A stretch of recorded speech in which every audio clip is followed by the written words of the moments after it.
Nadreen ख़बर शामिल कयूं था। नादरीन ख़बर शामिल था सकरण मां।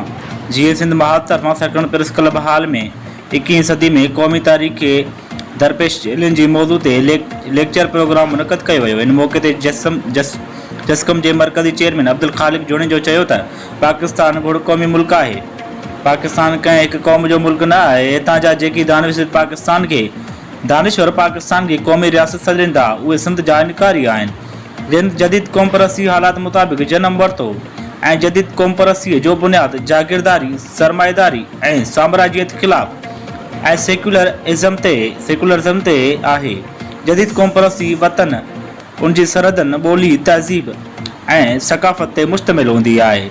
सिंध में जदीद क़ौम परस्ती जी शुरूआति साईं जीएम सैयद इशूक कलामाणी ऐं गॾिजी कई।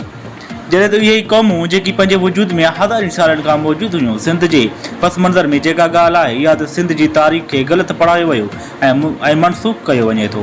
उनजो वधीक चवणु हो त सिंध फितरी ऐं तारीख़ी तौर ते सेकुलर रही आहे। सिंध जो तारीख़ी वतन आहे। इन में मुसलमानियत समेत समूरनि ॿिनि मज़हबनि जो पैरोकारनि खे कंहिं बि मुतबैद खां सवाइ सेकुलर बिना ते रहणु ॾिनो वियो आहे।